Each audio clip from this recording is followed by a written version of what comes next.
The great physicist Richard Feynman once said, "What I cannot create, I cannot understand." And here at the University of New South Wales in Sydney, we're trying to realise that by building a quantum computer atom by atom in silicon. With our latest results, we've just got closer to that quest. Hey everybody, welcome to Studio 64. My name's David. I've been searching the interzones for more science, space and tech news to share with you, and I came across this at innovationoz.com.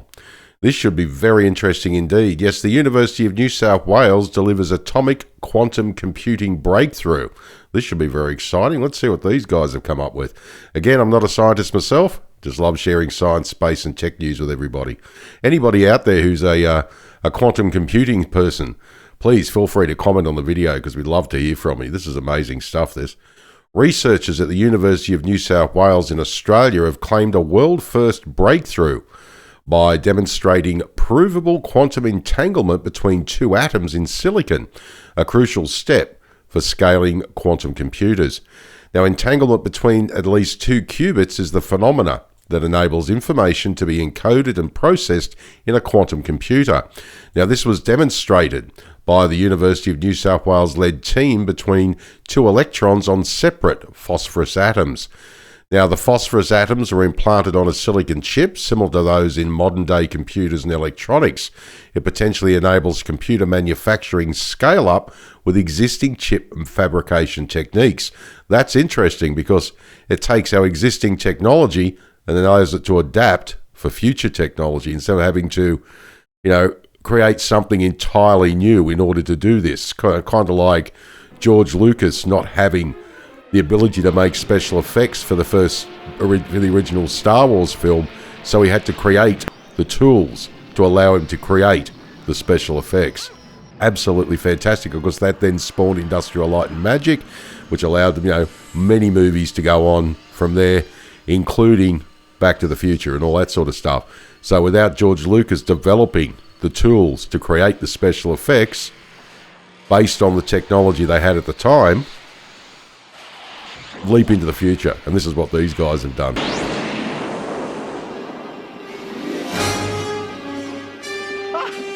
What did I tell you? 88 miles per hour!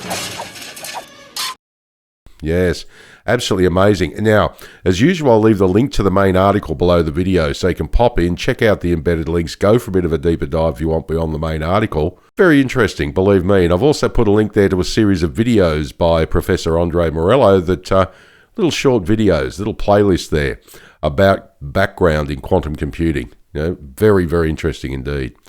Well, let's find out what they've been up to. The breakthrough was published over the weekend in the scientific journal Nature Communications.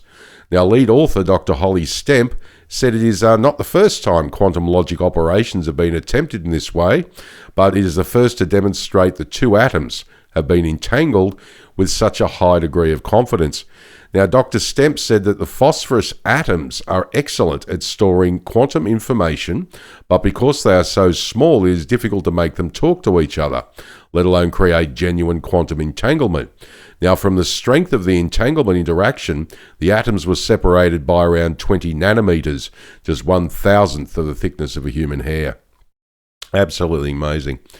This is in fact the first time the provable entanglement has been created between two atoms in silicon, Dr. Stemp said.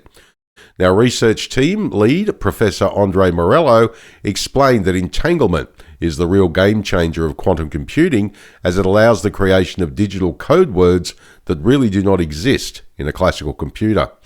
The phenomena is hard to prove, as quantum entanglement is a fragile state that is difficult to maintain, with demonstrations in the paper lasting around 200 microseconds.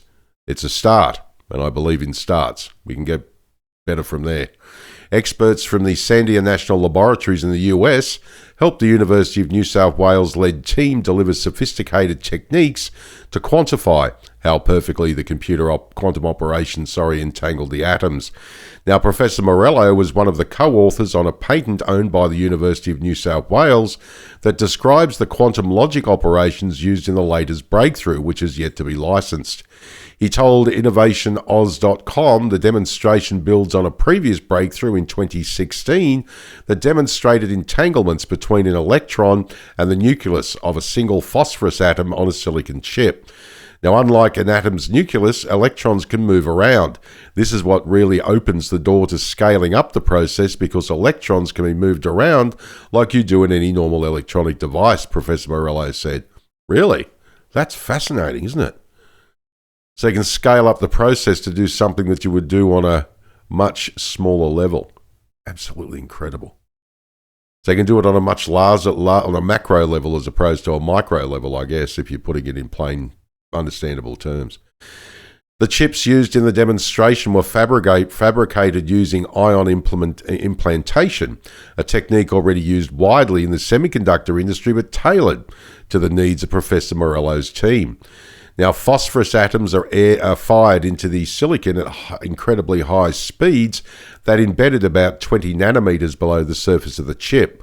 Fabrication work was done by a research team at the University of Melbourne, led by Professor David Jamieson.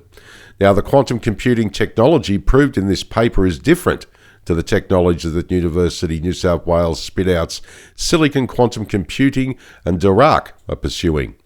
Now, silicon quantum computing, SQC, is also pursuing the use of phosphorus atoms to encode quantum information, but has a completely different fabrication technique. The SQC team has developed atomic-scale integrated circuit manufacturing, enabling them to directly place phosphorus atoms on the surface of silicon before adding extra silicon to encapsulate the atom. Now, Dirac, meanwhile, also uses existing silicon chip fabrication techniques, making it appear almost visually identical to the technology developed by Professor Morello's team. However, instead of using phosphorus atoms as the carrier of quantum information, Dirac has made a more industry-leaning choice focused on using quantum dots, because the fabrication and scalability is a little more straightforward, according to Professor Morello. Now, funding for the project has come from larger commitments from the Australian Research Council, meaning the paper is open access, as well as the United States Army Research Office, which supports open public research. Now, as a condition of the funding, the research team must report annually on its research to the US, but encouraged to share their findings. Absolutely amazing. Absolutely amazing. So if the research is shared widely, I'd be sharing it wildly too if I was doing something like this. It's fantastic. Oh, you make me wanna shout, throw my head up and shout, kick my heels back and shout, throw my head up and shout, come on now. But being able to do that, it's kind of like open source, even though it's patented, technology. People can, look at that research and go, okay, we can do something like this. And if you don't know about open source, it's like the operating system Linux. Anybody can take that operating system and use it for their own. I think this is amazing. Obviously, they'd have to pay. I'm assuming how it would work. You'd pay something for the patent, but can you imagine having all these incredible minds working on this?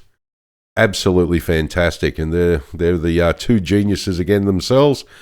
Dr. Holly's stamp, lovely Dr. Holly. She blinded me with science. She blinded me with science. And Professor Andre Morello. Absolutely fantastic. Love his long hair and his little, what do you call it? Chin decoration there. I think that's fantastic. Very unique. Absolutely amazing too. Gotta love people with big brains. They're incredible. All right, well, my name is David. Thanks for joining me for another Studio 64 Science, Space and Tech News update. I shall see you in the next one. If you enjoyed this video, please like, share, subscribe. I'd greatly appreciate it. If you're up for it, drop a comment down below the video, because I'd love to hear what you think. All right, take care, and as I always say, if you can't be good at it. And as I also always say, a most fascinating thing happened.